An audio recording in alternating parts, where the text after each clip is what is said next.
Hello guys and welcome back to the Foot Talk. So Arne Slot to Liverpool is a done deal. So आज जरा हम break down करने वाले हैं कि who is Arne Slot और वो किस तरीके से अपनी टीम को सेटअप करते हैं, वो किस तरीके से लिवरपूल को सेटअप करेंगे. Each and everything you want to know about Arne Slot we'll be discussing in this video as a manager, as a player. But before jumping into the video, if you are new in the channel, make sure to like the video and subscribe the channel.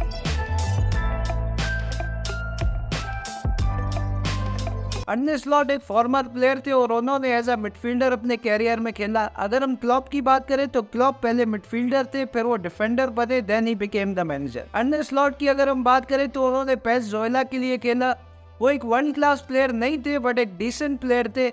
Even के Arne slot ने एक press conference में कहा कि अगर वो खुद as a manager उनको पिक करना होता है उनको एज अ प्लेयर तो शायद उनको पिक ना करते. अर्ने स्लॉट ने पेस जोएला को प्रमोशन भी दिलाई थी और वो 2013 में रिटायर हुए थे और उसी साल वो यूथ टीम के मैनेजर बने थे. उसके बाद उनको एसी कंबर से ऑफर आई और फिर वो वहाँ पे एज अ असिस्टेंट गए. उसके बाद उनको इंटरिम मैनेजर भी वहाँ बनाया गया और इंटरम मैनेजर के बाद उनको परमानेंट जॉब दे दी गई जब उन्होंने इम्प्रेस किया. पहले बड़े अचीवमेंट में एज एसी कंबर मैनेजर उन्होंने एसी कंबर को 14 प्लेस से 3rd पोजीशन तक पहुंचाया 2nd डिवीजन में, but unfortunately they missed out on promotion. और अगर हम यहाँ पे बात करें डच लीग की तो डच लीग में वो सेमीफाइनल तक लेके गए एसी कंबर को और उन्होंने डच लीग में ही आयक्स को भी नॉकआउट किया. इस चीज को देखने के बाद ही एजेड एल्कमार ने उनको एज असिस्टेंट अपॉइंट किया और then later on he got promoted as a manager in 2019-2020. But unfortunately 2019 और 2020 का सीजन डच लीग में कोविड की वजह से रिज्यूम नहीं हुआ. अगर हम यहाँ पे लीग की बात करें और लीग में 25 गेम्स के बाद आयक्स और एजेड एल्कमार के पॉइंट्स बराबर थे. 56 पॉइंट के साथ यहाँ पे दोनों टीम्स बराबर थी, सिर्फ गोल डिफरेंस में एजेड एल्कमार पीछे थी. फॉलोइंग सीजन में ही got sacked by AZ Alkmaar क्योंकि वो नेगोशिएशंस कर रहे थे फेयरनोर्ड के साथ.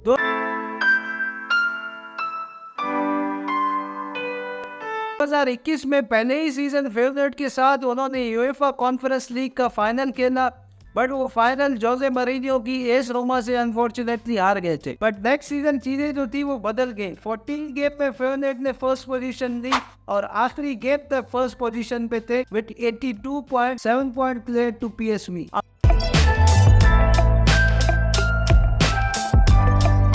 नॉट अ टेक्निकल मास्टर और ना ही मैं यहाँ पे टेक्निकल ब्रेक डाउन करने वाला हूँ 15-20 मिनट का. मैं यहाँ पे आपको एक आइडिया दे सकता हूँ कि वो किस टाइप के मैनेजर हैं और किस टाइप से वो अपनी टीम को खिलाते हैं. अब जब मैं उनके बारे में रिसर्च कर रहा था तो रिसर्च करने के दौरान ही मुझे पता चला कि he is a good man manager और आपको ये चीज उनके हिस्ट्री से भी उनकी सक्सेस से भी नजर आ रही होगी. अब जिन प्लेयर्स ने अर्ने स्लॉट के अंडर खेला है they all love him. Here are few quotes of those players who played under Arne Slot. Communication is very important. अगर आपको कम्युनिकेट करना नहीं आता हो अपने प्लेयर से तो आप जितने बड़े मैनेजर हो, जितने बड़े आपके पास रेवोल्यूशनरी आइडियाज हो, जितने आपके टेक्टिकल्स आपके पास आइडियाज हो, अगर आपको नहीं पता कि आपको अपने प्लेयर से किस तरीके से कम्युनिकेट करना है तो आई थिंक आप यहाँ पे as a football manager successful नहीं हो सकते.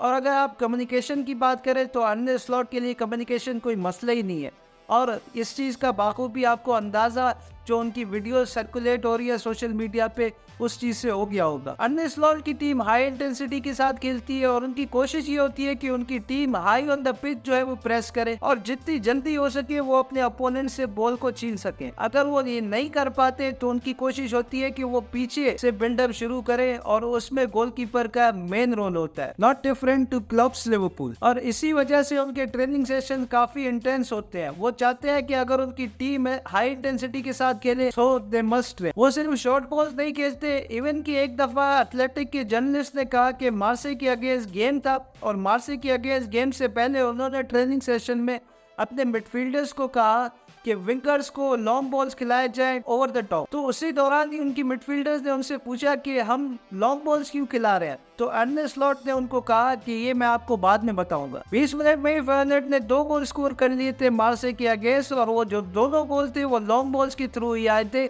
Behind the मार्से defence. और उनको ये चीज पता थी कि मार्से डिफेंस की एक वीकनेस है और उस वीकनेस को उन्होंने भी अच्छी तरीके से कैपिटलाइज किया। वो टिपिकली 4-2-3-1 फॉर्मेशन के साथ जाते हैं और उनकी पोजीशन और प्रेसिंग में फ्रंट फोर बन जाता है with double pivot pushing forward as well as the full back. अगर हम उनकी टीम के डबल पिवट की बात करें तो डबल पिवट उनकी टीम में काफी ज्यादा इंपॉर्टेंस रखते हैं। डबल पिवट उस दौरान कहीं भी जा सकते हैं, तो इसकी वजह से डबल पिवट के लिए फिटनेस बहुत जरूरी है। वी ऑल नो कि एडवर्ड्स एंड को किस तरीके से काम करते हैं, और मुझे लगता है कि इसी वजह से उनका जो फोकस था वो रूबेन एब्रामन से शिफ्ट हुआ अर्ने स्लॉट के लिए।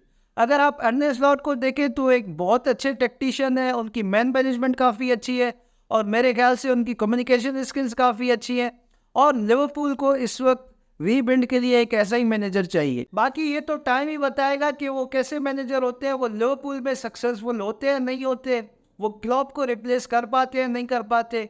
ये तो टाइम आने के साथ साथ चीज़ें जो है वो क्लियर होती जाएंगी। बट अभी अगर आप देखा जाए तो मेरे ख्याल से अर्ने स्लॉट एक बहुत ही बेहतरीन मैनेजर मुझे लगे हैं, क्योंकि एडवर्ड्स एंड को वो डेटाबेस ज़्यादा काम करते हैं और डेटाबेस पे ज़्यादा बिलीव करते हैं, तो मुझे तो वो परफेक्ट चॉइस लगे हैं इस वक्त क्लॉप को रिप्लेस करने के हवाले से। बाकी do let me know your thoughts कि आप लोगों को क्या लगता है in the comment section. Video पसंद आई हो तो like the video and let me know your opinion in the comment section. तो मिलते हैं नेक्स्ट वीडियो में, अंटिल नेक्स्ट टाइम, पीस।